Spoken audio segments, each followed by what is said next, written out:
Recording in progress.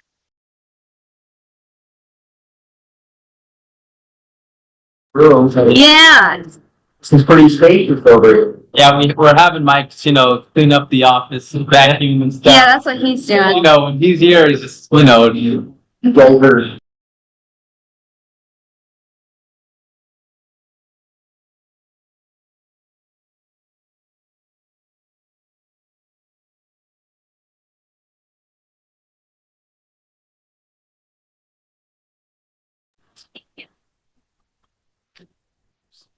All right, my friends, we're going to call this meeting to order. Today is Tuesday, October the 15th, and our time is 3:04 p.m. The council members we have present with us today are Gary Garrett, Becky Bogdan, myself, Rachel Whipple, Travis Hoban, George Handley. All right. Those are our counselors. Craig Christensen is excused. Okay, oh, and Patrice McKay is also excused. All right, we'd also like to recognize that we have as staff here, our council staff, and Brian Jones and Scott Henderson. Thank you all for being here with us. Although this is a public meeting, only the presenters and those invited by the council may speak unless otherwise indicated or invited by the chair. Please wait to speak until called on by the council. When speaking, please be sure to use the microphone so that the record is clear and those attending virtually can hear you. Please also be sure to limit side conversations as they interfere with the audio recording. If you need to have a side conversation, please step out of the work meeting. All right, our first item of council business will be a discussion regarding water rate recommendations. This will be presented by Gordon Haight, our Public Works Director. Gordon, take the floor.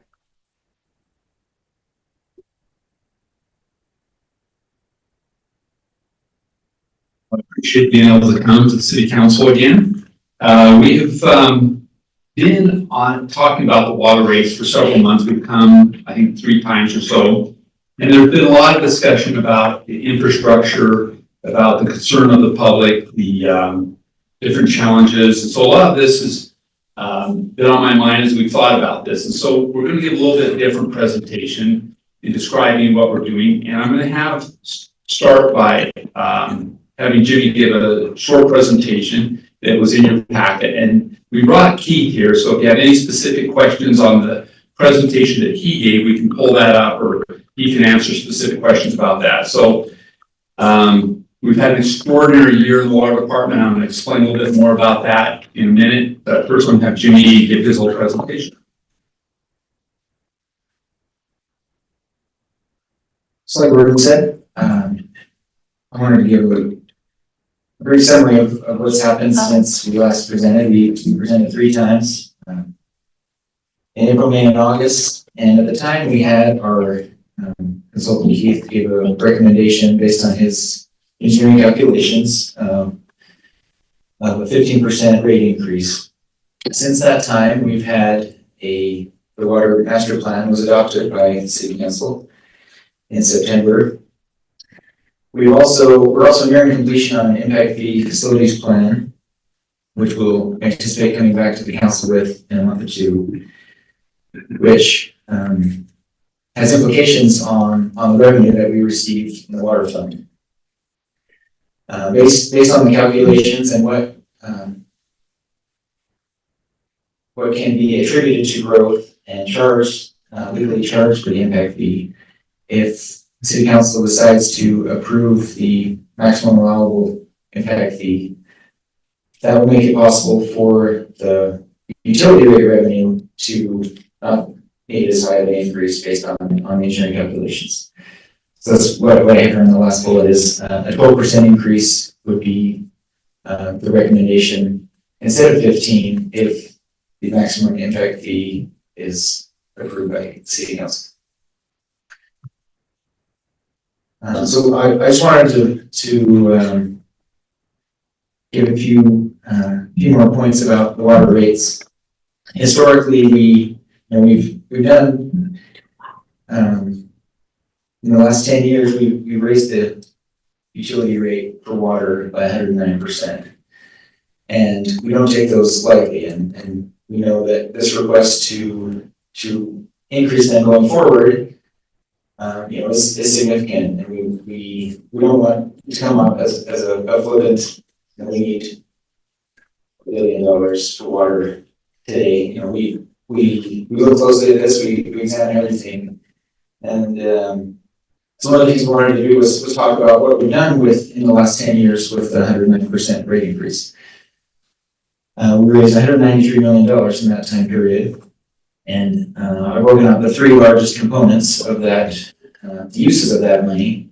$90 million has gone to capital projects, and I've listed here the largest expenditures for capital projects in that time period, as well as operating expenses and general fund transfer. Those are, between those three, that's the majority of the funding. And we have a breakdown for all of it, and we try to be good stewards of all the money that we receive. And that will be true of anything going forward as well. So as we look at the breakdown of our revenue in the water fund, the majority of it does come from the rates that residents pay on their utility bill, both for the base rate and the consumption charge. But we do have other means, and as I mentioned before, with the impact fees, if we collect more from impact fees, then that makes it possible for utility rates to not need to raise as much from utility rates. We also have connection fees, which we set to capture the cost of installing a new meter for a new connection. We want that to cover the cost of the meter as well as the equipment and the personnel. And we want to look closely at every single revenue source that we have, so it's not just always we're not going straight to this community utility rate increase to cover all of our expenses. So so we're continually looking at revenue options. One of the options we look at is grants. We received a $50 million grant from the federal government as part of our water treatment plant.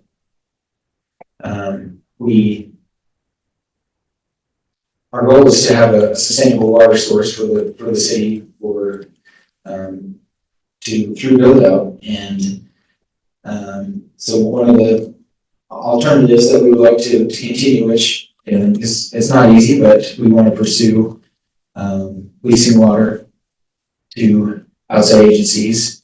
If there's a year when we have more than enough and there's others that need it, we want to pursue that if possible, but there are some significant obstacles to overcome to make that happen, but we want to look at the full spectrum of revenue sources and options. Jimmy, are we leasing water right now?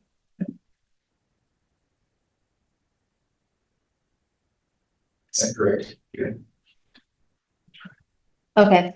And is part of that just because of the difficulty in doing the agreements and the shuffling everything? So it's like legal expenses to get that set up? Yep, service area that we want.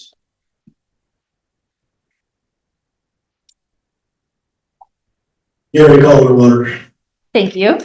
We are not leasing any water currently. We are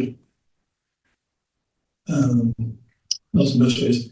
We are controlled by how we can lease water because of the service area that we're part of, and currently it is right now just the boundaries of Provo City as far as for a legal area, as far as how we can do that.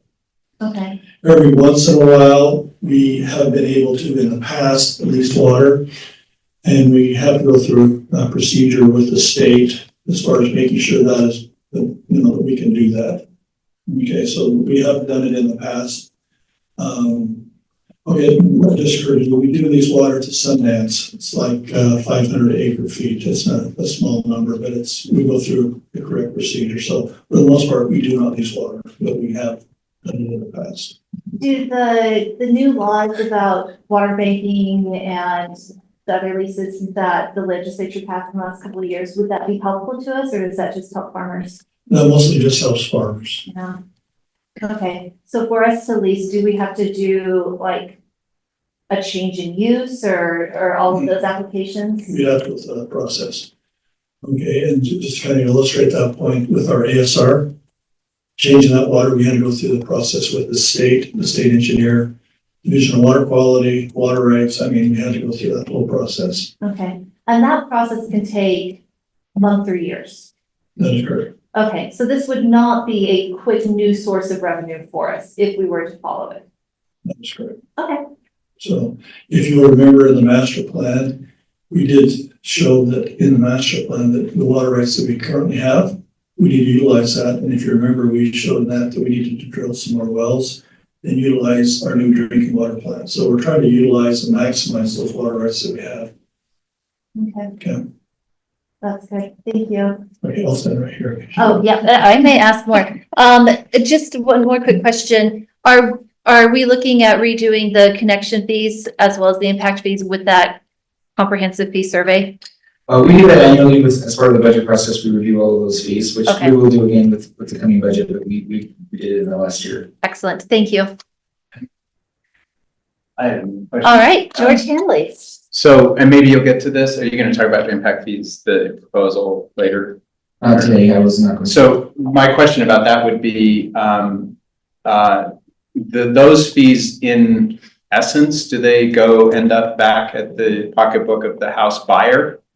Or, I mean, I guess I'm just wondering if we're just sort of shifting the burden of the fee rate and saying we're gonna charge it to impact fees, and even though initially that sounds like, okay, that makes, I mean, I may very well be totally in favor of that, but if we do that, that's not exactly going to be lifting that burden off the shoulders of our citizens necessarily, right? Because if somebody's buying a home and their developers had to pay these higher impact fees, then that may actually trickle down to the price of the home, or am I over worrying that?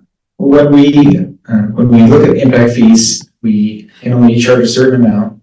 And if we don't keep the study up to date, then as time goes on, the residents pick up more of the cost of growth. And so it's not being attributed to the new homes. And so by updating the impact fee, we're not, in a way, we're taking some of the burden off of the residents, the existing residents. Existing residents? Yes. Okay. Because we're keeping it up to date so that they're not subsidizing growth. Got it. Yeah, I mean, I guess because we're worried also simultaneously about prices of homes, I just want to be able to So figure out. if the houses are being sold at market value and the city charges an impact fee, the house is going to still sell at market value. If we eliminate the impact fee, the house will not sell for less, it will sell at market value. So the discussion to eliminate impact fees has virtually zero impact on the cost of the house. It just changes the amount of revenue the city gets versus what goes to the developer or the home builder. Okay. If that makes sense. Yeah. We could not pass that discount on to the home buyers. They could. They won't, They don't. yes, but they That's will helpful. pass on additional costs. Yeah, But we can't build something to help the buyer. got it. Counselor Bogdan. Hey, Jimmy, all these hard questions coming at you. Are we looking at if we do approve some kind of an increase to our fee, our utility rate? Are we looking at doing that next year and we're just exploring this so you guys can get the budget done, or is that going to go into effect like immediately, or how is that going to work? So the council at any time can change fees to anything they want. And once you change the fee, you can dictate the day that fee comes into place. So I had a comment back there. Keith Morrison, one clarification is impact fee by state statute requires a 90-day waiting period. So Okay. once you adopt it, it's 90 days before it can be effective. Yeah, so if you're talking impact fees, No, utility fee. utility fees The can go into utility effect rate. immediately, or you can have a delay, and that's all a decision of the city council. My concern is that the thing going forward, at least my understanding and what I think some was put forth to the public, is we're not raising tax or utilities this year. So I wouldn't like that to be like a huge surprise of, oh my gosh, the city council said the one thing and then is doing something different. I don't know that we've ever said that we're not raising or fees this year. We said that we're keeping the property taxes for the city portion the same.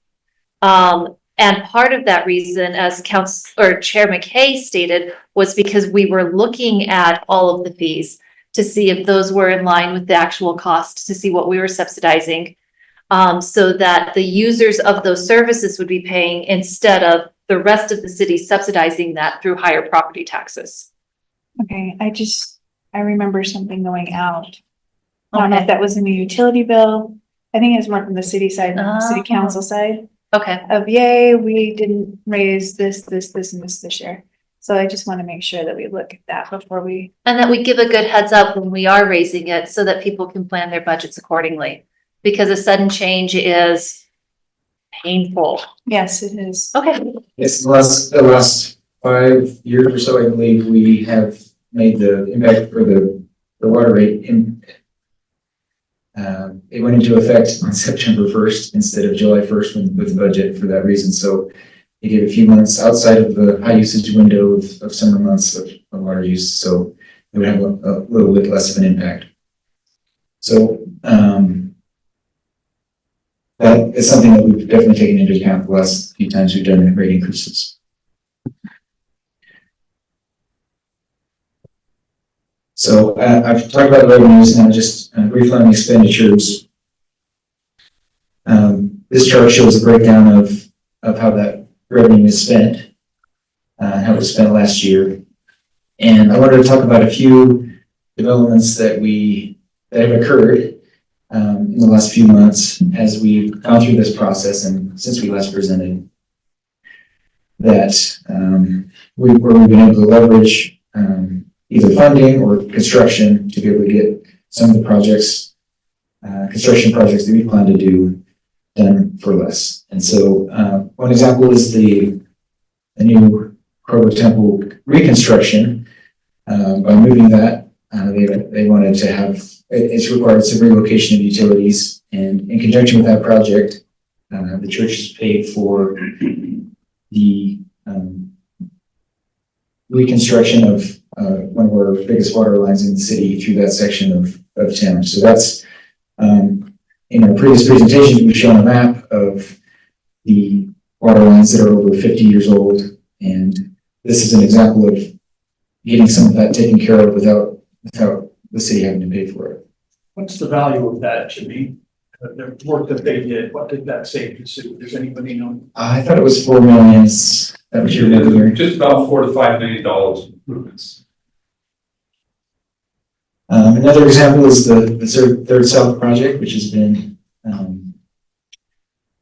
happening. That while the road was being done, we had the utilities replaced and upsized, and we've only had to pay the upsized cost of that because we've been able to join forces with you on that project. So these are all examples of, or these two are examples of. We have a limited funding source in water, and sometimes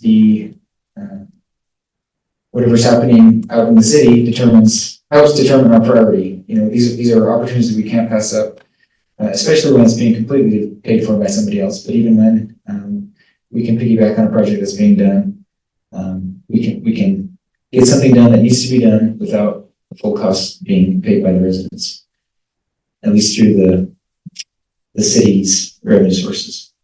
And so the last example is 2000 North. We have a water line going in, a new water line that is going to be done by city crews, which we can do at a significant savings compared with having a contractor do that work.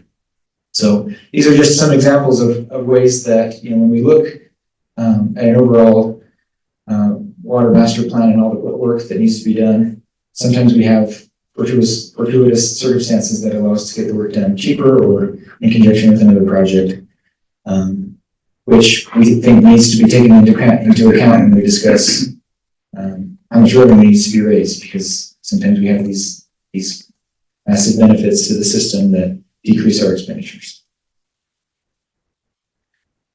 That's all I have. All right. So I thought it'd be good to have kind of an overview of what's happening. Because what I wanted to kind of focus in on is the extraordinary year that the water department's had. And some of these things actually started last year before I got here.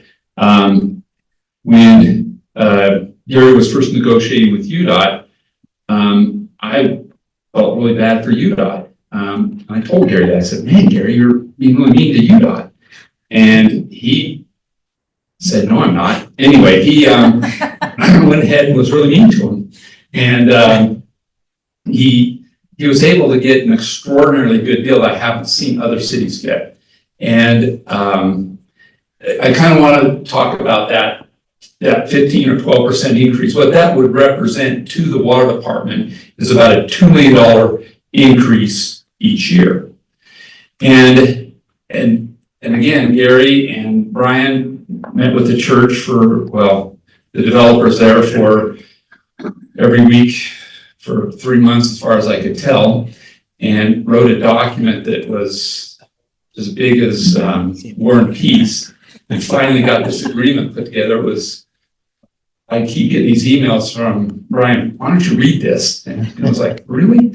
It just was every week. Anyway, it ended up being that the $4 to $5 million agreement that they replaced what I would say is our number one priority water line in the city. It's probably 100 years old. And if it's out, the whole city's out. So it doesn't matter if any of the line's broken. This is the most critical line to the city. And it's important to get done. So this year alone, we have $4 or $5 million of just granted improvements to the system.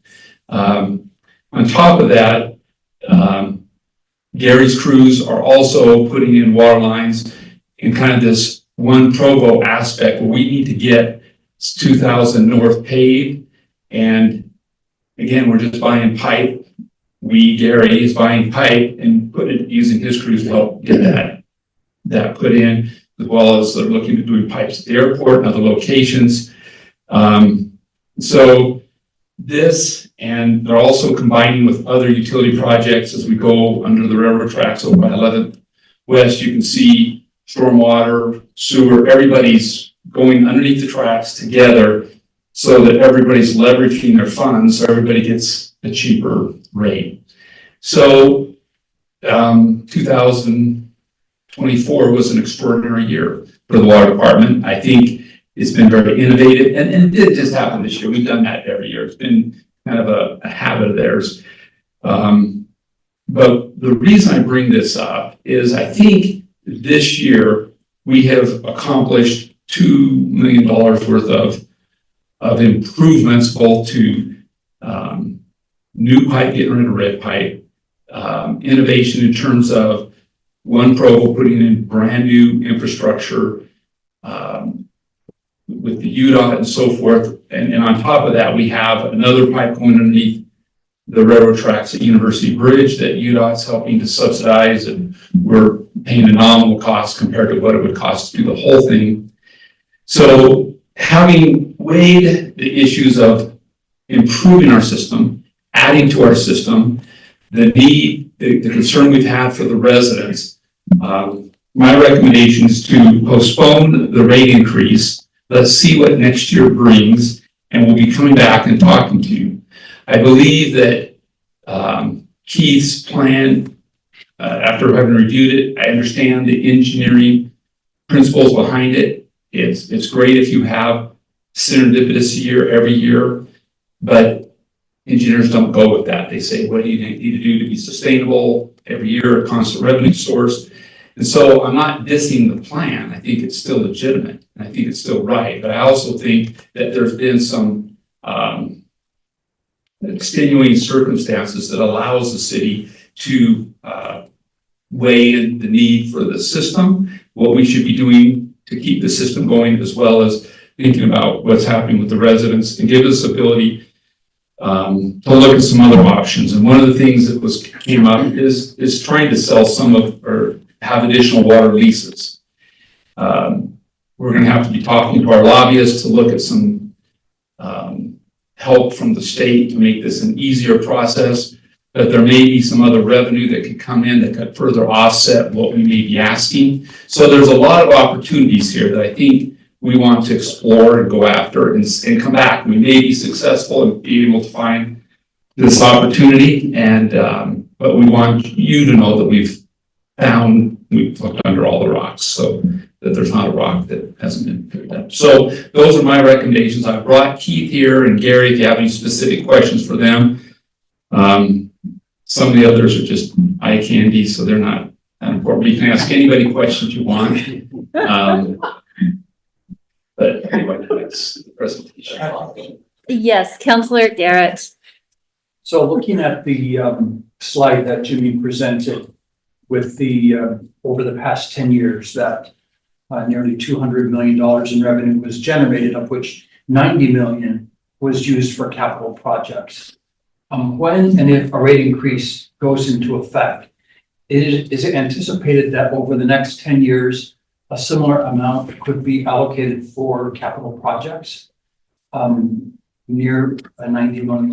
In fact, I saw a different slide that said the CIP plan calls for about $160 million in projects over 10 years. And will the only way to accomplish that be through a rate increase and a bond? Or might there be enough revenue to at least initiate those projects without a bond? So we'll continue spending this $90 million. That's going to go for capital projects. The $193 million in the master plan still needs to be done. It still exists. And we did 5 million of it this year. So to think that we're going to get it all from developers or all from other opportunities is not reasonable. But if we were able to get other revenue sources, so the plan still is intact. It needs to be done. We need to find ways to accomplish that plan. So there will be a need to manage the resources to get there at some point. And so that's why we'll probably be talking to you in about 9 months. And it's likely that part of that would need to come through a bond then. We have been talking generally about a bond. We don't believe we're there yet. We think that if we find that there is the needs increase faster than what we're doing, then a bond may be necessary. But today, we're not anticipating a bond for changing out the water line. We don't think we're that dire at this point. Okay, great. Thanks, Gordon, and thanks, Jim, for your great comments. So, All right, George, Counselor Handley. Yeah, so Gordon, could you just explain then, so the packet, was sticking with the recommendations, you're saying you're not recommending? So I'm coming to you saying I would recommend waiting for next year. Let us come back with see what we're doing for the rest of the year, see if this is a one-off or if this is an anomaly. Are we going to be able to chase some things differently? Are we going to be able to bring some additional revenue that we're not thinking can come yet? Gary's right. Right now, it's very challenging to lease water. The state has the clamps on it pretty tight, but there still are opportunities that we've had people approach us already that want to lease some of our water, and there's maybe an opportunity to do that. So as we explore those things, we'd like to come back with you and be a little more specific on some of these things. And that's the recommendation I'm giving you. Is there a risk? I mean, you're saying 9 months from now, so you're saying at the time of the budget approval, That'll come back to you before then, before the budget. Maybe my math's off, but before, not a full year away, but we'll come back and talk to you.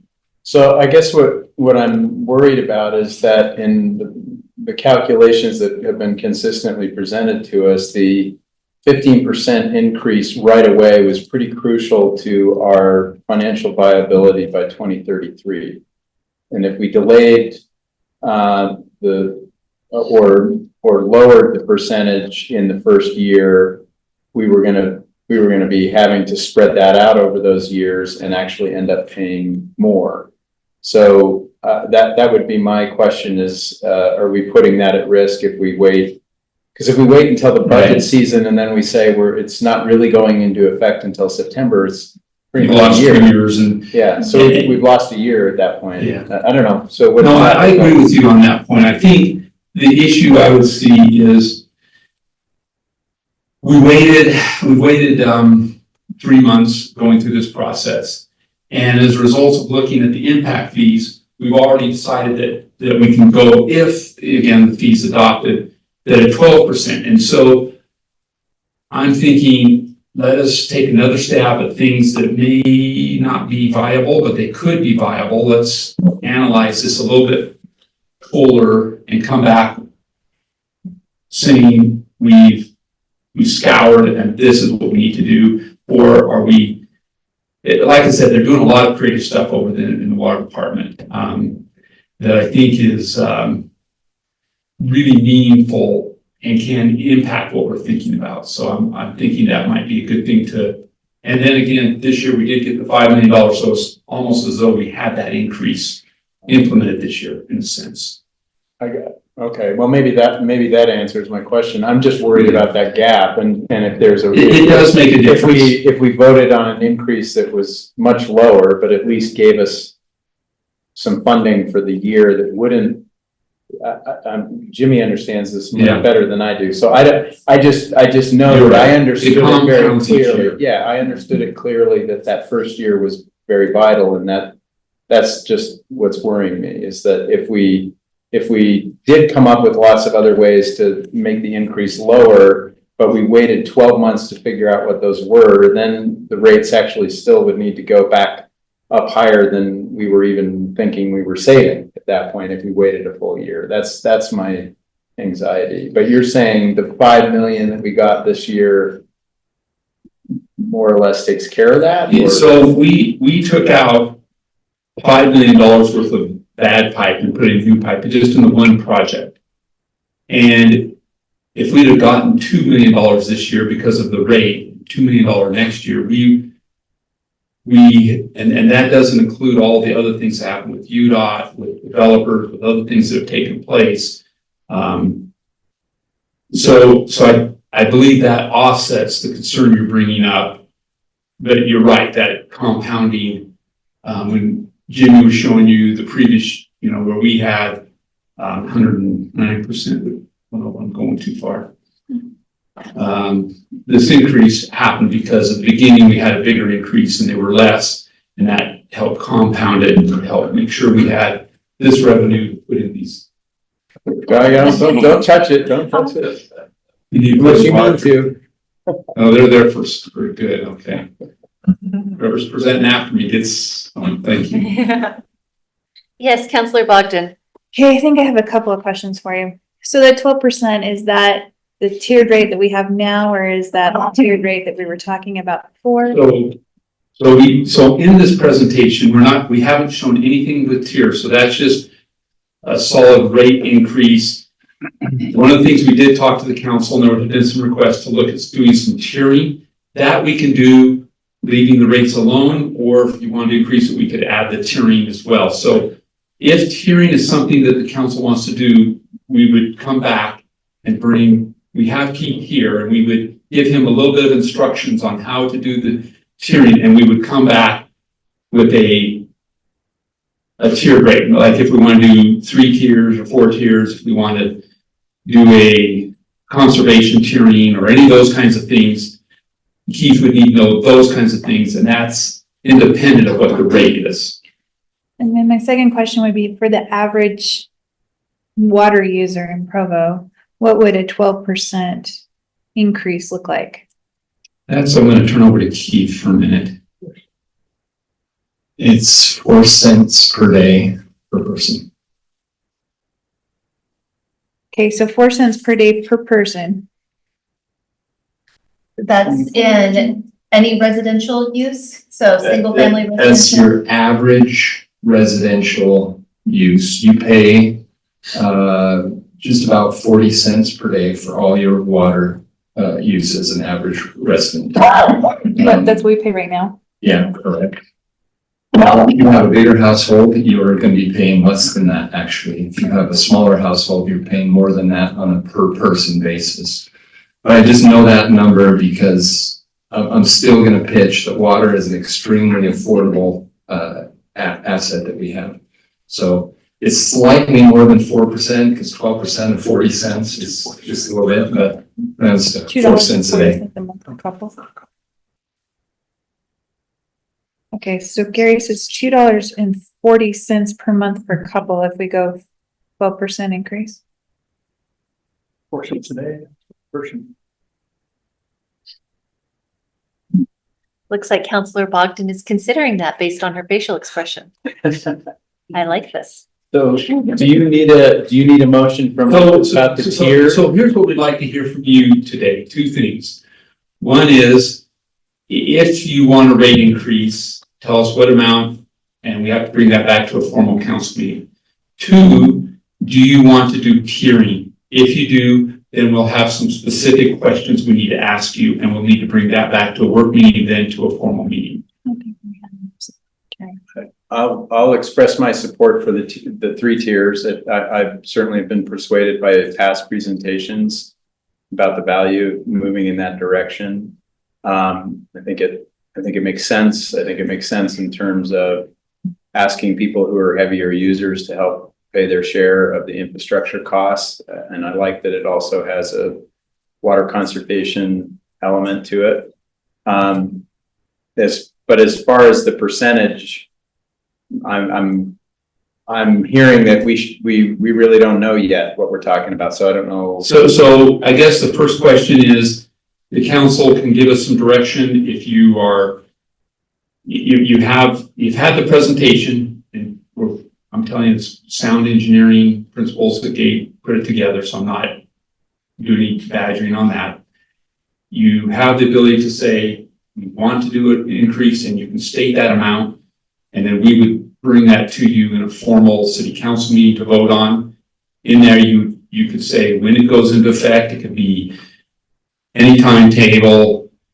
You have that authority. And then the second piece is we want to bring to a work meeting the tiering of that specific rate, or if it's the existing rate.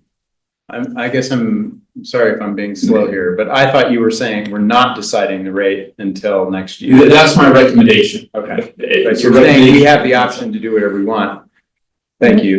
We I'm could glad we do, disregard but- his recommendation. Yeah, okay. Force it on them now, make them take money. Yeah. We I don't mean, have to. I was only pitching the idea if in consultation with Jimmy and others, it seemed like this is going to be really hard to do without any increase this year at all, then, maybe we look at a 3% increase or a 5% increase to give you a little base. But if you don't even think that's necessary, I'm happy to have you come back during the regular budget season in the winter and present to us what the tiers look like and what the percentages look like as you develop the impact fee options and maybe some leasing options, and then give us a range of what you think the percentage can be. I mean, the report has been consistently saying, as far as I can tell, that barring any other source of revenue, the 15% is the minimal amount we need to get to where we need to be by 2033.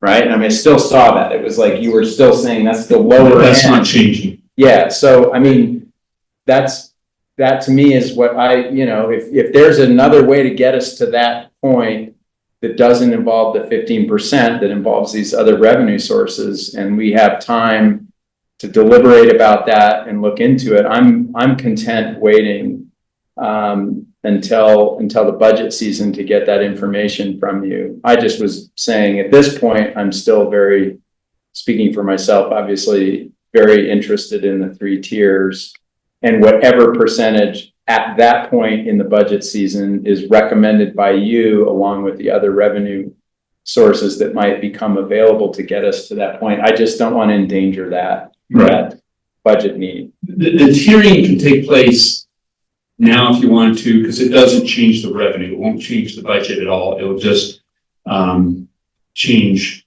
how we bill the public. I see. So you've always been good about partnering with other agencies and spreading those dollars as far as they can go. I would have assumed that those kinds of partnerships were taken into account when we were given the anticipated cost and how much we would need to be spending on that. Is that not a correct assumption? Well, yes and no. Because those funds are never guaranteed. Right, so I think what's happened is, for example, UDOT is only gonna do so many roads in our city, and then they're gonna be done. Because they only have so many state roads. That was a pretty big windfall for us. The developer that came in and gave us the $5 million, those kind of developers are really few and far between. The things that are not few and far between is developers will help us upsize as they do that, but the economy can flip on a dime and all the developers stop, and then that money dries up. So if you look at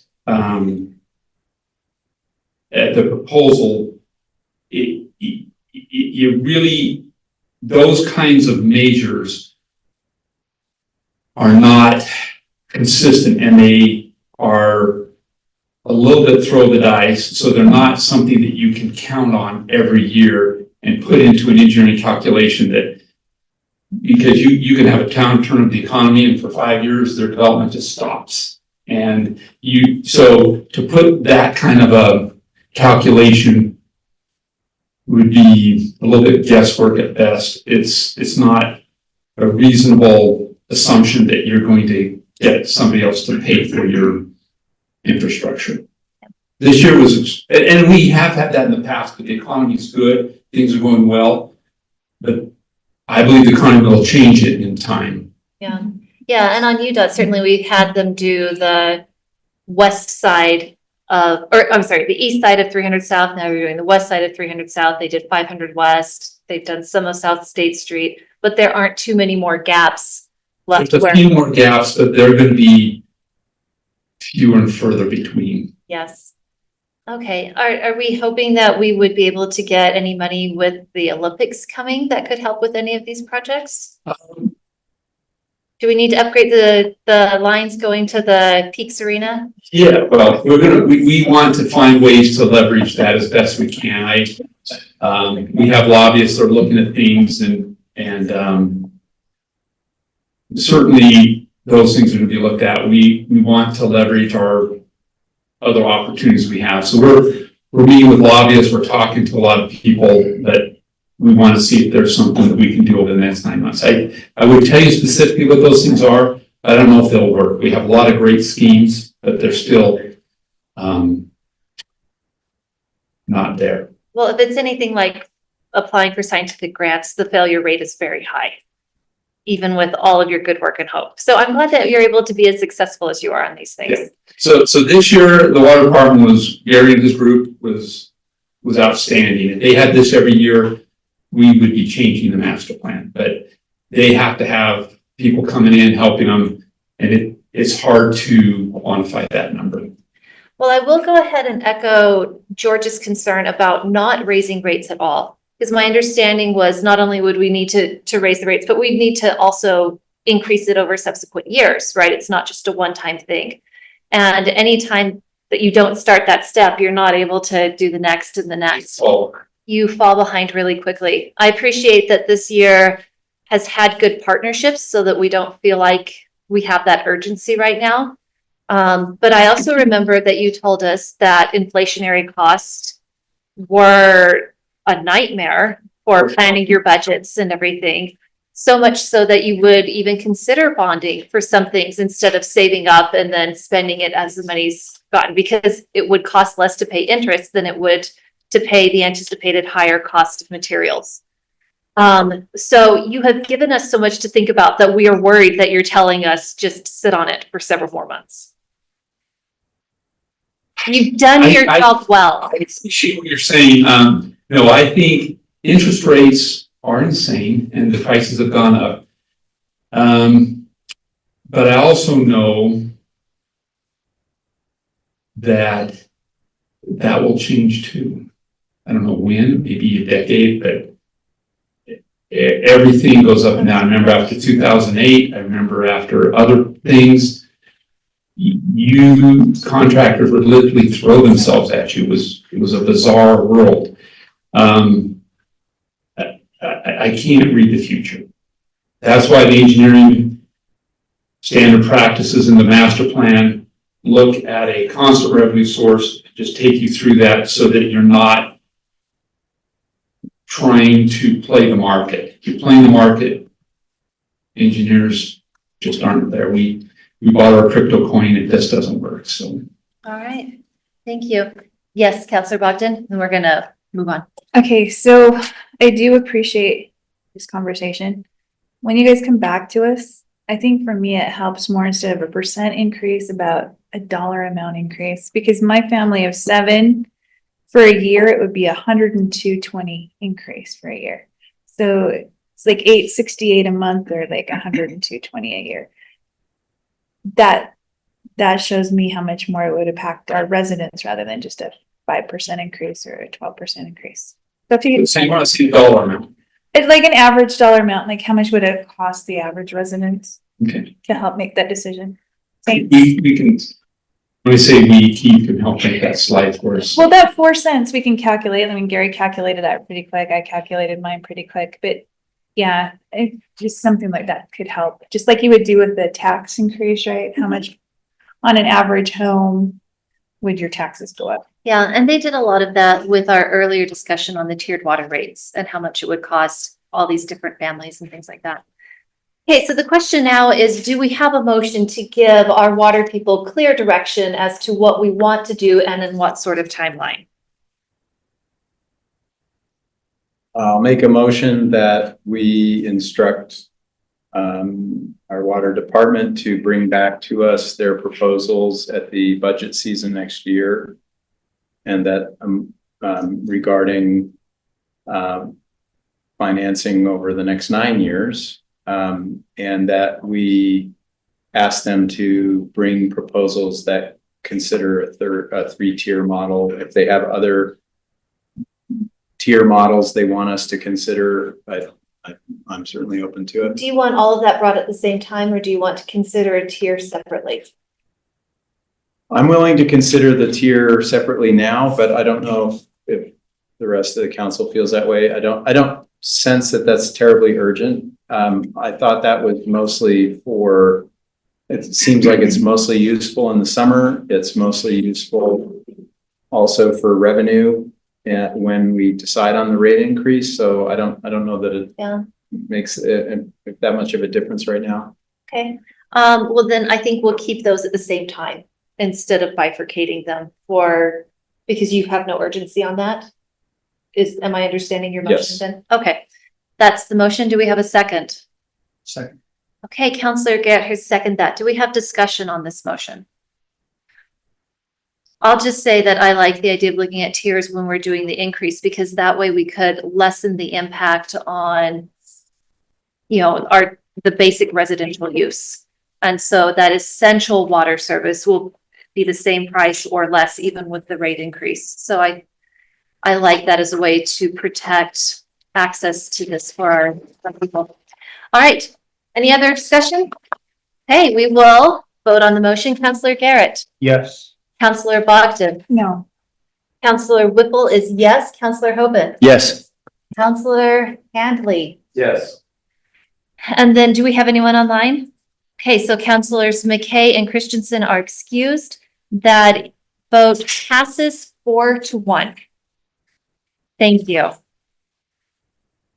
All right. It was brought to my attention that I skipped the approval of minutes because it was on a different point in my agenda. So we are going to go back and we have we have minutes from July 16th, 2024 council meeting, August 6th, 2024 council meeting, and the October 1st, 2024 council meeting. So my councilors, side conversations, come back to me, please. Thank you. Is there any objection to the approval of the minutes from these 3 council meetings? No? Okay, those meeting minutes are now approved. Thank you so much. And I appreciate your attention. All right, we'll now move on to business item number 2, an update regarding the Provo River Delta. This will be presented by Michael Mills, the Executive Director of the Utah Reclamation, Mitigation, and Conservation Commission. Michael, thank you for being here. Yes, thank you. Like was mentioned, I'm Michael Mills. I'm with that mouthful of an agency. We call ourselves the Mitigation Commission. And I have Eric McCauley here with me today, one of our project coordinators. And we are excited to be here and tell you a little bit about the Provo River Delta Restoration Project. We are reaching a major milestone coming up this month where we're going to be opening this up to the public. I want to talk to you about a boundary line agreement we've been working with city staff on that eventually will need approval from the council. And then just kind of wrap up and talk about our future work on the Delta and what our involvement will be down there moving forward. So it might be a bit of a whirlwind tour, but we appreciate you making time to hear what we have to say. Is this events or? Yeah, yes. Perfect. So we started this adventure several years ago with public planning and meetings and the land acquisition process, but actual construction began kind of right as the COVID-19 pandemic was really taking off in March of 2020. So this map is what we showed the public that we were going to build down there.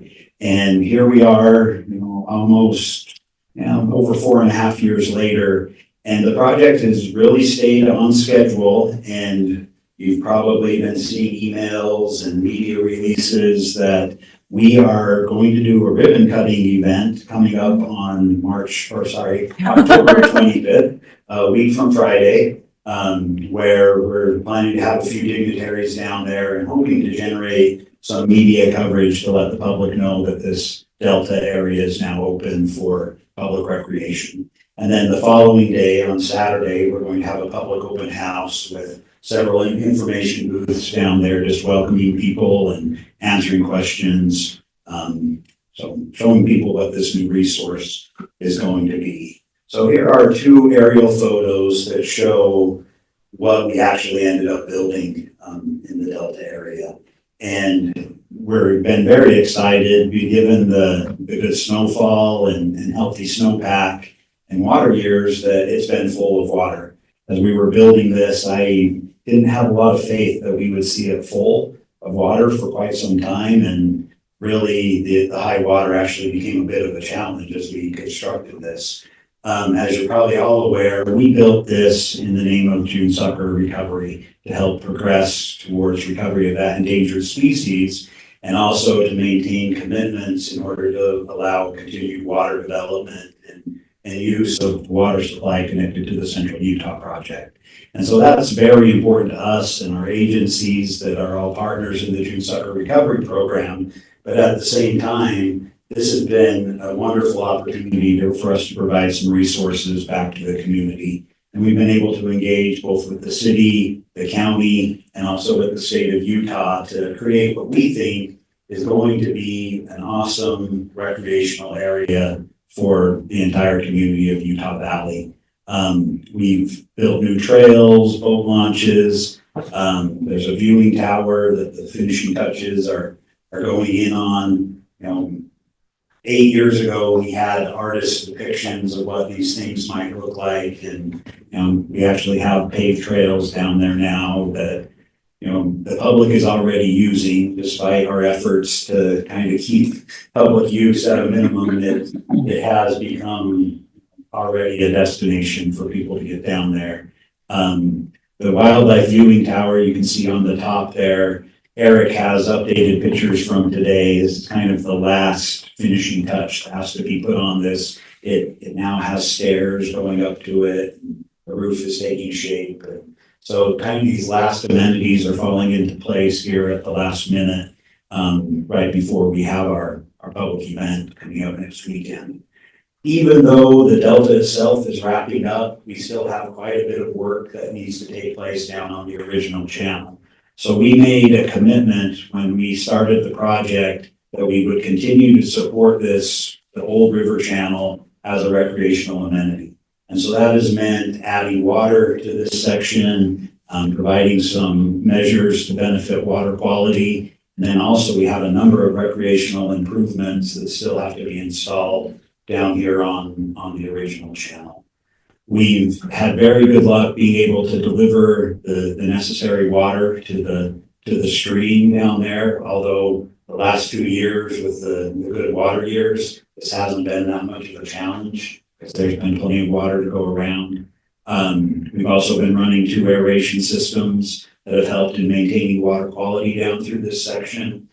And then we've been working with the city on this Provo River Delta Gateway Park. And this will really become quite a hub for recreational activity. You can access both the new river and the original channel at this point. And then we will have 4 different trails that take off from this area. You can go out to the Delta, continue down to Utah Lake, go up the Provo River, or go up Lakeview Parkway. It will really be kind of a center of recreation as that wraps up later in 2025. And so skipping to a more administrative necessity, we've been working with city staff, primarily Shane Winters and Chad Hill, and then Brian Jones has also helped as we've developed a boundary line agreement. And this serves a number of purposes. Primarily, it helps us set the eastern boundary of our project and separate it from Provo City land associated with Lakeview Parkway. We have some plans in here that will help facilitate management of the Despain ditch and really provide access both for the city and for the state of Utah as they manage this property going forward. So I'm going to walk through about 5 slides here that kind of detail what's taking place as part of this boundary line agreement. So the first necessity, the way the property parcel is all laid out, is that some of them went across Despain Ditch, which runs on the western side of Lakeview Parkway, and then makes a 90-degree bend just north of the high school there on the northern end of our project and goes out to Utah Lake. And it's called the Despain Ditch. Other people have called it Carp Creek. And although it's kind of an innocent little water feature, it's actually pretty important when it comes to stormwater management for the city.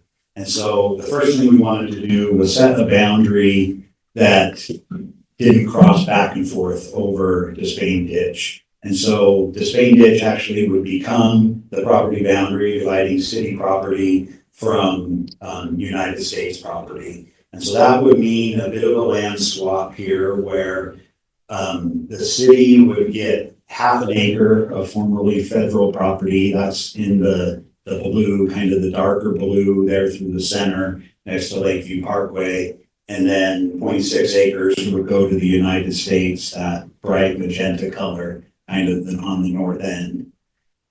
And then other details, we would provide the city with an easement to be able to come in and do O&M on the portion of Despain Ditch that runs east and west out to Utah Lake. We would provide a turnaround so that Public Works could get in here and do any maintenance on the ditch that might be necessary. And then we would also provide an easement to the city. This is a temporary easement that would allow Public Works to come in and pipe a section of Despain Ditch. Shane Winter in particular was concerned that banks sloughing off, especially as the area is potentially more wet, that he thought in the future there may be a need to come in and pipe this portion of the Despain Ditch. So the language in the boundary line agreement would allow for that.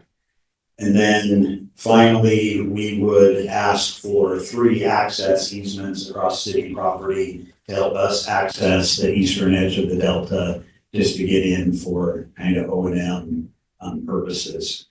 It really, there wasn't a lot of thought about how much land each entity was coming away with. We really just put lines on a map to look at what made the most sense to facilitate management going forward, with kind of the key feature of being we wanted the city to have access to the ditch to be able to do whatever management they might need.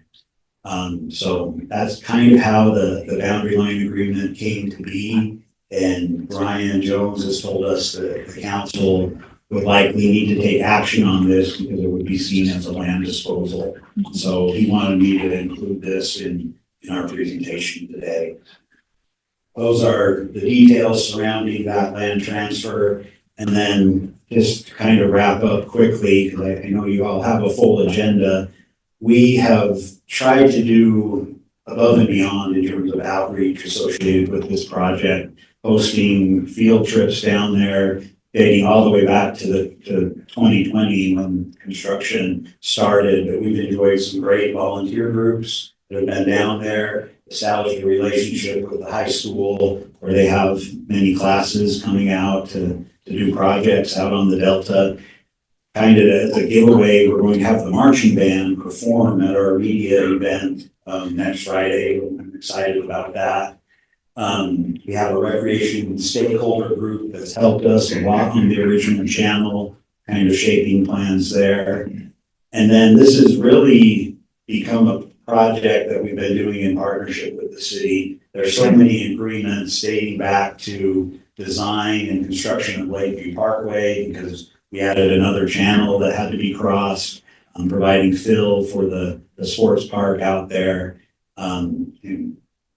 Delta Gateway Park. So many different parts of this project that the city has been a partner in really making this go forward. And we think will make it a much better project and really a resource for the community moving forward.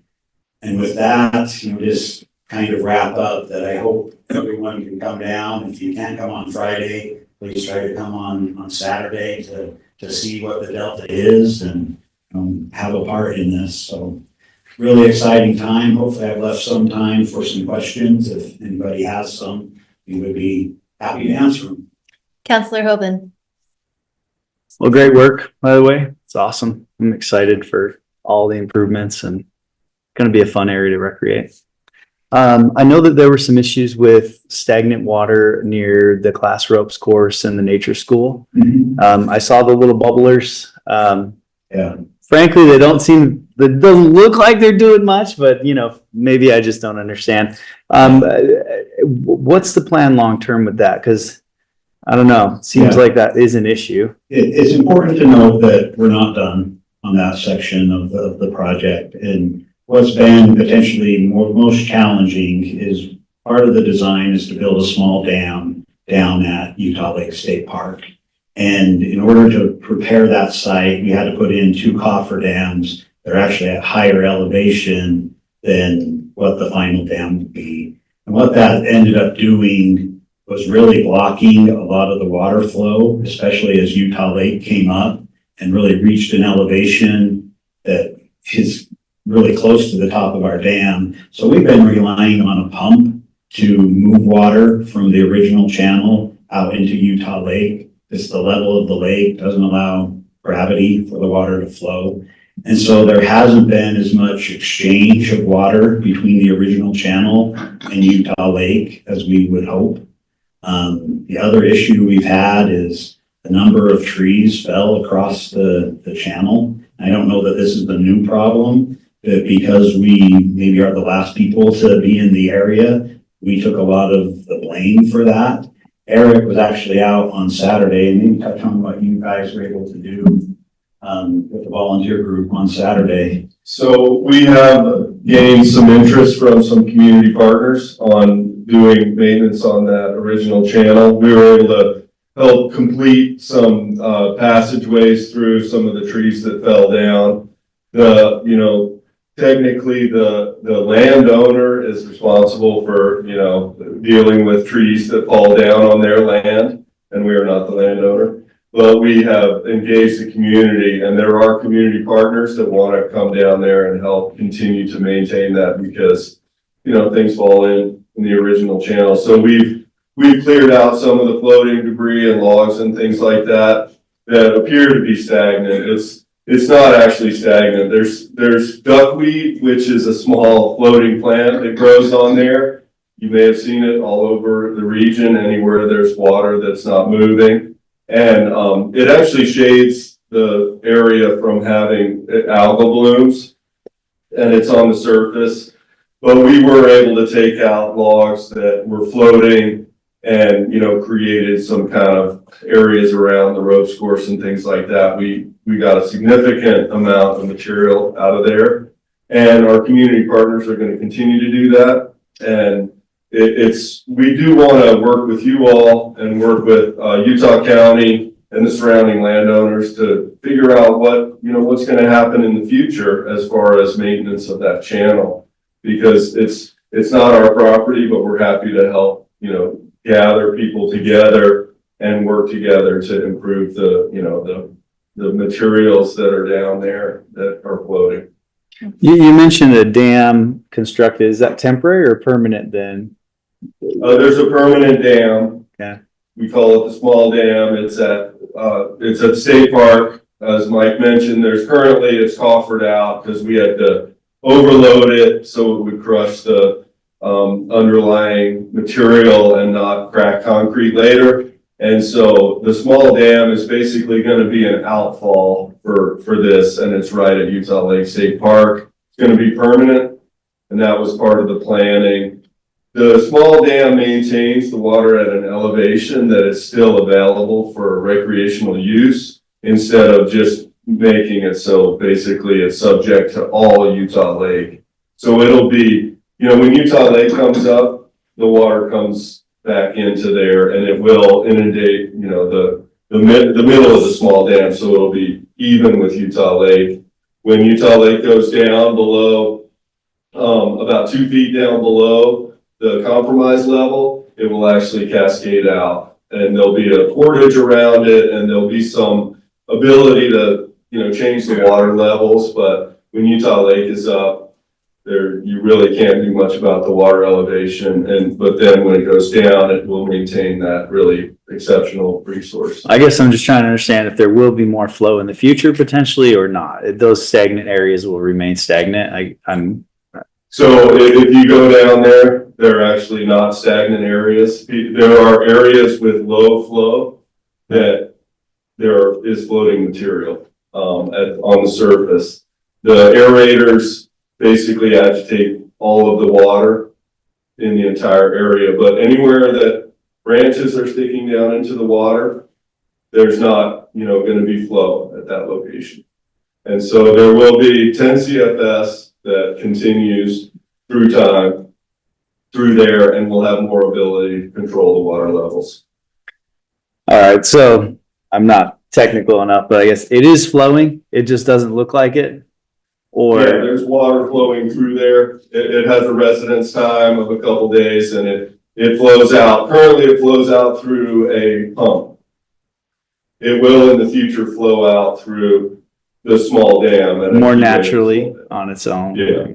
I mean, one thing to keep in mind is that it never really did flow very well. I mean, that was part of the problem that you had to fix, because the river was so channelized that stretch of the river was almost like a pond, even though it was deeper. So the depth of the water sort of gave the impression of health, but it was a very unhealthy body of water because there's not enough aeration and flow to allow for enough oxygen in the water. So when they lowered that down to restore the delta, that meant that and plus, I mean, and visually, I think part of it is the shock people are experiencing with the depth of the dike. The height of the dike is now exposed a lot more because the water's a lot lower. But there's no reason to believe the water's flowing any more slowly than it was. It's just a slower or lower volume. Right, especially not when Utah Lake is up. I mean, Utah Lake basically comes up to Lakeview Parkway at the high stand, and it hasn't been there for a while. So Yeah, so if the Utah Lake level is high, then the channel's just going to act as a backwater. and that's historically what it's done. Yeah. Now we do have it at that level that's below the top of Utah Lake, but to provide that recreational resource, and that was negotiated in the discussion of how people wanted this to be. Yeah, and so even though the duckweed on the surface gives us this like putrid looking green flat thing, that's not stagnant, and we know it's not stagnant because you do the test on the water quality, you're monitoring it, and you've been able to determine that the 2 aerators is enough to avoid the algal blooms and bad water there. Yeah, right? so we have to keep the dissolved oxygen in the water at the state mandated level. And that's what the aerators do, is they basically keep the water moving and keep oxygen in the water. Stagnant water is where there's no oxygen in the water, and it creates nuisance smells and things like that. There's a lot of, if you define stagnant water, it's not moving at all, and it is generally devoid of oxygen, which creates problems for fish and aquatic life. We've been monitoring it, and we have a monitoring probe in there that basically we can see. I can look on my phone and see what the dissolved oxygen is. And it's above the level that is the state requirement. If it was in the past, there have been times that, Utah Lake has been up and it has been stagnant, and the dissolved oxygen has gone down, and it creates problems with fish. Yeah, because an anaerobic environment is a death zone. That's right. Yeah, fish need. Okay, and Councilor Bogdan for one last thing, and then we're over time. So does it smell right now? Because I've heard reports that it does smell. It smells like natural water to me. I mean, water outside smells. It doesn't smell putrid. In my opinion, it doesn't smell, like it doesn't smell bad to me. And it's like, but it is a natural water body. It smells like a river. It smells like, And the duckweed's always going to be there, just because I'm sure we'll have people for an update. So the duckweed's always going to be there, and it'll smell worse if there's no air going into the water, right? yes. Well, in the summertime, when it's cold in the winter, the aeration might not be necessary, but in the summertime, it definitely would not be as good a water quality. So In the summer, it's not as good a water quality as in the winter. Is that what we're saying? well, because of the warmth, the temperature, warmer water doesn't hold oxygen as well. The oxygen leaves, and that's what the aeration system. So that may be what they're smelling a little bit more is in the summertime when it's not aerating as well. It's aerating, but the water's warmer, and it's a natural water body. Natural water bodies do have a scent. Well, it's a change for the people that have lived there for years and recreate there for years. And so I think that's what we're getting. And we're just I am not educated enough to explain why it looks so green and why it smells so bad. Yeah.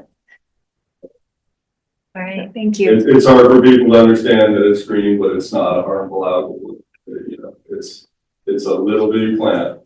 I had kayaked through that mess. Man, it sticks to your oars. But you can get through it. You cut right through it. Thank you. I will say, okay, Councilor Garrett, go for it. Yeah.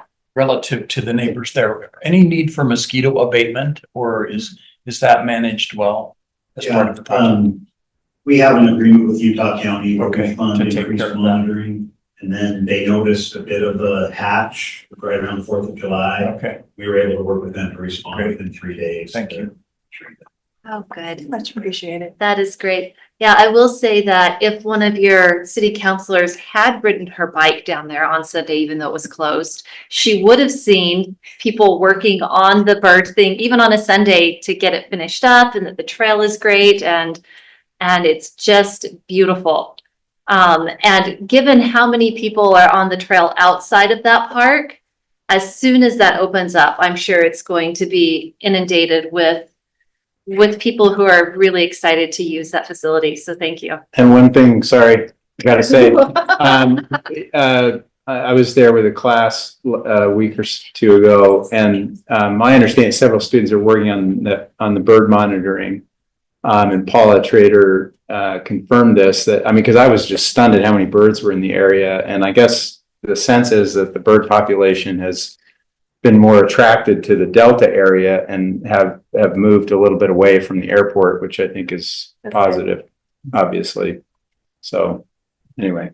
All right. Well, thank you so much. Yeah. We look forward to your grand opening and the party with you. And See you out there. If you want to go look at the original panel. talk to me, let's go out and get it on water. Well, I Just will, want to understand it better, thanks. yeah, and even if counselors might have ridden their bikes in that area, they have not yet taken the kayaks in there out of respect for your like close. Thank you. All right. Item number 3, a discussion regarding an ordinance amending the zone map classification of real property located generally at 1992 North Geneva Road from the R 1.2 zone to the LDR zone. This is in the Lakeview North Neighborhood, and it will be presented by Aaron Ardmore, Planning Supervisor. Thank you. So I'll try to get you back on time because this is on the agenda tonight. We can go over the details. But we are excited about this rezone request. This is one of our first ventures into a land trust to create workforce housing. So that's what this rezone is proposed to get us. It's 6 workforce townhomes for people like city employees. So we're excited to have this from you tonight. But if there's anything you want to have me prepare for this evening, I think you can let me know now, and then we get those answers for it. All right, Councillor Handley. I do have one question that came to me from a citizen that I wasn't entirely clear on.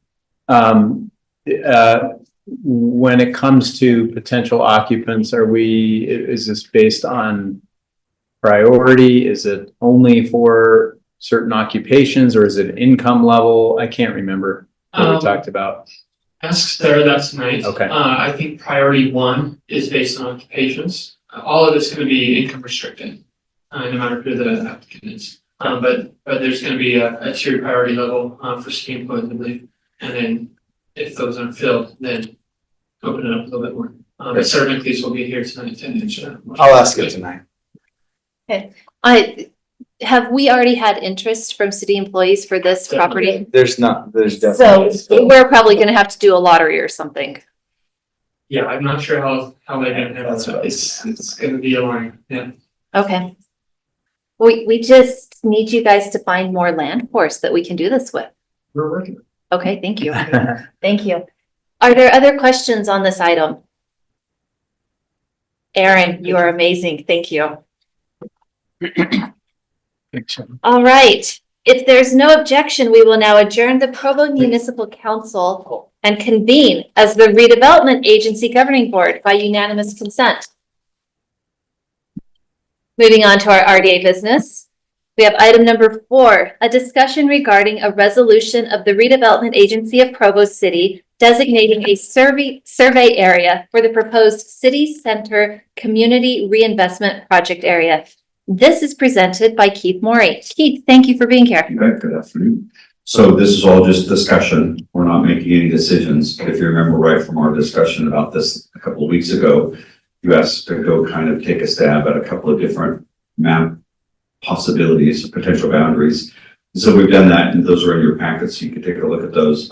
We've asked Public Works to look at those as well, just to see if any of those maps in particular help them accomplish specific public works, utility upgrades or things of that sort. And Gordon's comment back was he felt like all of those would help depending on what type of project. So it really comes down to how big we want the area to be, or if there's some specific reason for us to want it to be a certain boundary versus another.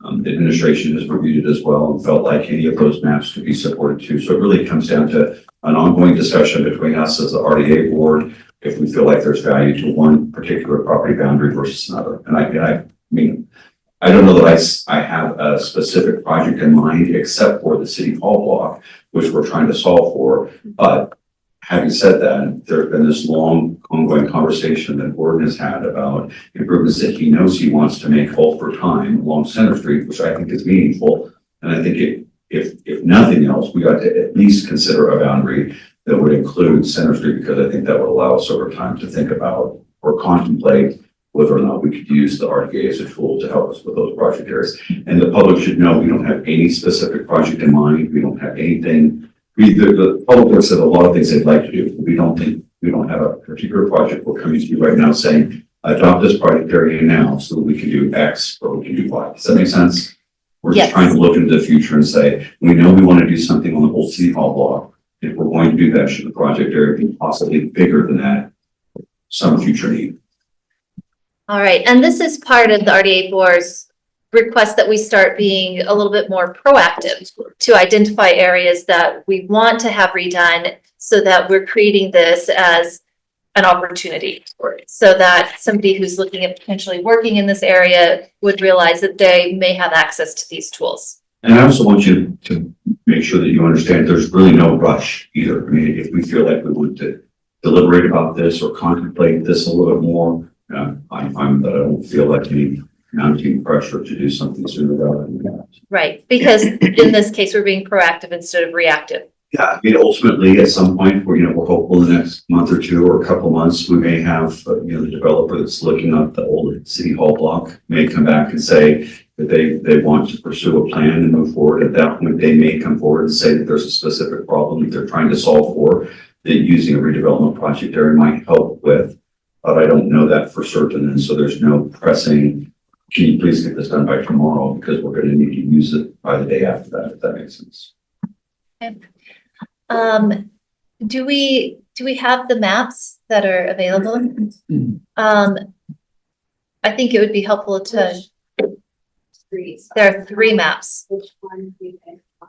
So the largest one is the one that we recommended, the one that kind of has the wings on it. That's the one that we recommended if you're willing to consider that. That's probably the most all-encompassing and allows us the most flexibility. Okay. So we'll pull Yes, this up. that's the one. So Keith, can you go over the boundaries for me? Because some of these didn't have, I couldn't tell where they were. They were just things on a map. Sure.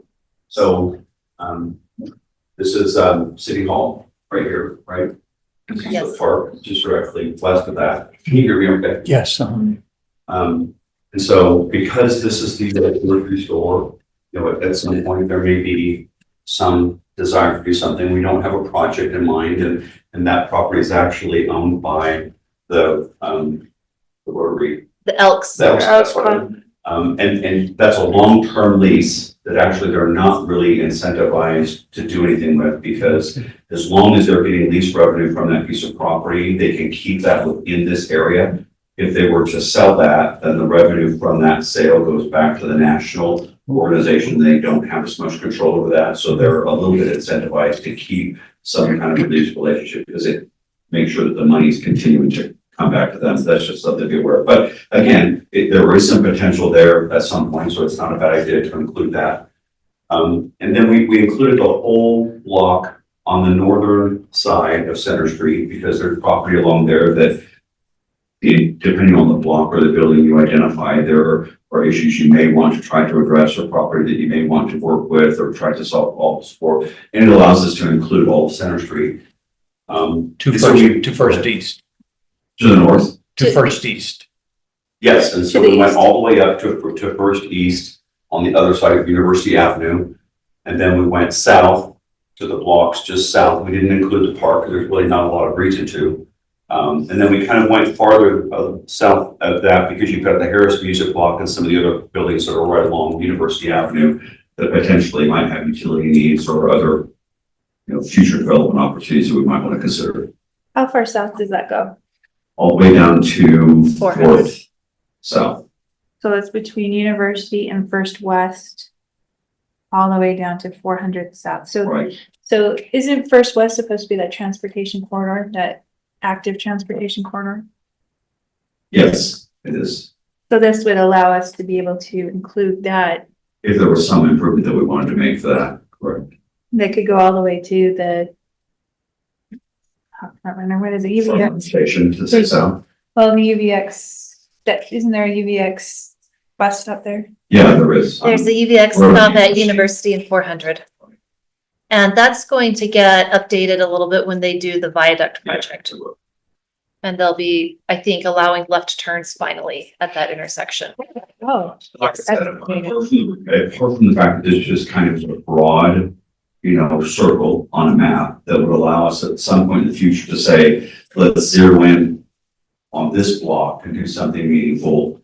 This really doesn't represent anything else except for to say to the public, this is an area in our downtown core that we're paying attention to, that at some point in time may need some attention. And we don't know exactly what that means, but now we're defining a project area to let the public know we're looking at it and we're going to be evaluating what we can or can't or should or shouldn't do in that area. Is there a reason why we didn't go further east, like all the way over to the state? It's the state building right there? That's where the state and county building are. Building on Center Street. Yeah. Yeah, Well, it's that- county property. Yeah, so that's here, right? Is it just because it's county property? So we didn't include that, but we went all the way up to First, because that's kind of where Los Hermanos is and. Okay. Is that where the Los 50, Hermanos. is that where the 15 mile per hour stop? Or 15? Yeah, yes, it is, yes. Okay. That does not include the property is, The Blue Sky First, yeah. property, no, it does not. And I guess I'm just not convinced that we would want to do that. I mean, it's a residential project. I'm not sure if we were to do a redevelopment project area. I know right out of the gate, the school district is going to be opposed to that because they said they don't want to support residential projects. There's not really an intention for there to be a lot of retail or anything along that in that project area that would really be meaningful. But I mean, I'm not going to be super upset about it if you guys said, let's include that one too. It's Well, the only reason, I mean, first of all, nothing's happened there for forever. And the last time we talked about it, which must have been 4 or 5 years ago, there was conversation about retail along both streets, like restaurants kind of, or business offices or something. But that was considered doing that project is trying to resurrect that application. There's some problems that we're trying to work through on their proposal, like basically building to a zero lot line. We're not really sure how that works, but we're kind of navigating through that. The current site they have doesn't really show any commercial on the ground floor. But again, I'm not being punitive. I'm just trying to figure out if it makes sense to have it included or not. Well, that's a very ancient conversation, so I assumed that most of that had gone the way of the dinosaur. But at the time, it was kind of intriguing to imagine extending the sort of hotel or restaurant row there a little bit with, gurus. So like I said, I don't have strong feelings one way or the other. We can take it as far as you like. So the question is, how would this limit us in setting up future RDA areas? Are our areas set up by how much land space we're doing or the value of the property in the spaces? This identifies to the public that we're considering this area for future redevelopment. And if at some point we decided we wanted to do a project, at that point we would know on this block, for example, we've got a developer that wants to build something and we think that there's utility upgrades that need to be done there that the developer is not going to be able to accomplish, or there's some problem that we are trying to solve for that won't get solved on its own. And so at that point, we would be talking to the school district, the county, the water conservancy district, the city council to see would they support deferring tax increment to solve that problem.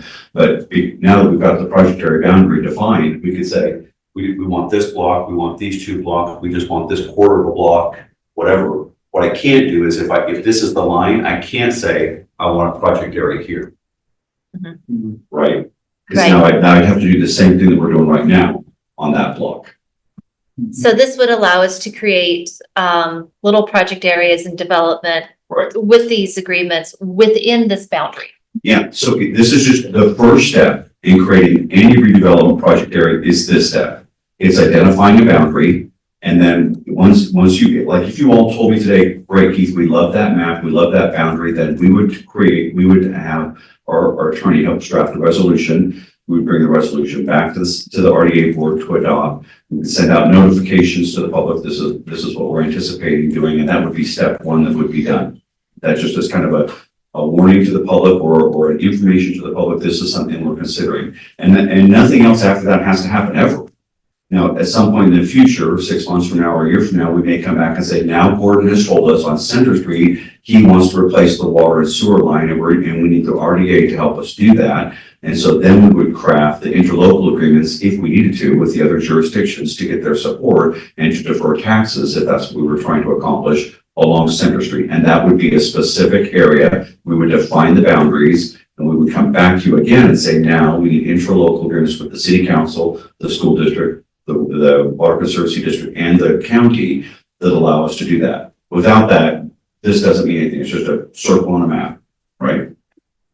Counselor Bogdan. So would this help us to move the flow of traffic to First North versus Center Street, like it's been talked about for all those years, or does that not even? It could be, yeah, because that could be a project, right? I mean, that at some point, Public Works could say, now that we've done that, we think it's time for us to shift the main traffic flow to First North. And to do that, we're gonna have to widen the road, we're gonna have to acquire some property, we're gonna have to shift some utilities. And we think it would be useful to use the RDA as a tool to help us do that, because they've got more opportunity or more discretion on property acquisition and disposition than the city does. And so we'll use the RDA as a tool to do that. But it would have to be on the south side of First North instead of the north side, right? Because we didn't. Well, I mean, again, this is a high level drawing. I mean, so if we said, when we do this, make sure that we include enough right of way on the north side of First North so that we can contemplate anything future like that, that's easy to do. All we have to do is define the legal description to include that, so we can do that. And then I'm gonna point out too, the same thing for that pedestrian corridor on First North. Request. Yeah, that's what I would like to see if we're gonna go with this. I like this because it does give us that whole parking lot of Center Street that can be redesigned. And then we've got that problem of moving the traffic, as well as that First West corridor is gonna have to focus if we're gonna have all of that Bill Harris apartments and stuff. Yeah. That's very good saying. You can just write that down. It's great new map that shows that. All right, are there other questions from our board members? My board members, did you get to see the other two maps as well? Do you want to look at them, or do you feel good about just seeing this larger one that's being recommended? Reservations. Yeah. Thank you very much. That's a great discussion. It's a great first step. We'll prepare the documents and kind of start the process for doing that. I think we need the larger one personally. More flexible. I agree. Is it necessary for us to do a motion to give them the direction to It would help. come back with? Okay. Do we have a motion instructing them to do this map, being sure to include the full right of way on the north side of 100 North and the west side of 100 West? Sounds like you just made it. I didn't make it. I asked if anyone was going to Sounds make like you it. summarized what could be made. If you make it, I'd second it. Okay, well, I will make that motion. And I was second. Thank you. Okay. Thank you. Okay, is there discussion on that motion? And we will now take a vote. Board Member Bogdan, sorry, our formalities. Yes. Okay, Board Member Whipple is yes. Hoban? Yes. Handley? Yes. Garrett? Yes. Okay, and I'll note that Board Members Christensen and McKay are excused, so that vote is 5-0 unanimous in favor of you coming back with a slightly amended version of this map for us. Thank you very much. Thank you.